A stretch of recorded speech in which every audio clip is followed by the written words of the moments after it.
Nigel, good evening. These are some of Britain's most wanted criminals, some of the most dangerous. Fine assortment of murder suspects, serious drug runners and gun runners as well. People who have fled to Spain. It's not a new phenomenon. Many criminals have done that over the years. As you say, though, there was concern that post-Brexit it would be much harder to try to bring these people to justice. Well, that's not the case. As far as the National Crime Agency is concerned, they have excellent bilateral working arrangements with law enforcement officials in Spain and many other European countries. It's working, they say, just fine. And that's why today they launched a campaign trying to get British expats in particular right across Spain to try to look out for these 12 most wanted individuals and then to contact them if they have any idea where they might be. I was at the launch earlier today. Here's my report.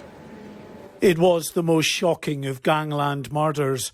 Gunmen opening fire in broad daylight, targeting a fellow drug dealer and caring nothing for the innocent children playing nearby.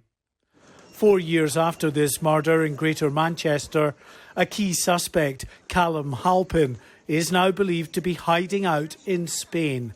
He's been added to the National Crime Agency's list of their 12 most wanted fugitives who've fled to Spain and its holiday islands.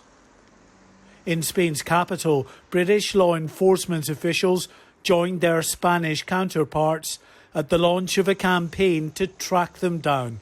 Each and every campaign that we've done, and I was involved in the last campaign 5 years ago, has been successful. And again, it's not just the sheer volume of the calls that we get, it's the quality of the information that's important. Because if we just get 3 or 4 key bits of information that leads to a rapist or a murderer or a serious drug dealer being picked up, arrested and brought back home to face justice, then that's got to be a good thing. The UK's National Crime Agency says British criminals are sadly mistaken if they believe they can escape to European countries post-Brexit. Partnerships with the likes of Spain have ensured law enforcement agencies in both countries still have a close working relationship. The processes for sharing information are slightly different, but the impact is just the same. We have a great relationship with the Spanish authorities. The new measures that came in post the EU exit are working well here in Spain. And the proof of that is that last year 25 people were arrested and returned back to the UK. 2 years ago, this quiet road in Roydon in Essex was sealed off as police dealt with the aftermath of a fatal drive-by shooting. A 50-year-old man was shot 8 times in what's believed to have been a dispute between criminal gangs. The key suspect, Nana Oppong, is another who's now understood to be in Spain, trying to evade UK authorities.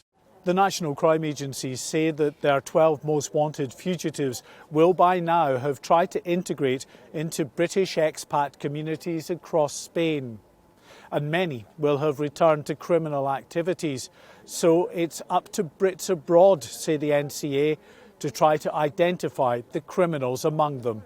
James Stevenson is a prolific drug trafficker who's also known to carry weapons. He's wanted, most recently, in relation to the attempted importation of more than a ton of cocaine. The 12 most wanted fugitives are among the UK's most dangerous criminals, just as big a menace to Spain as they are to the UK.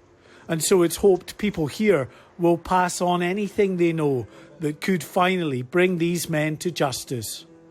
Mark White, GB News, Madrid.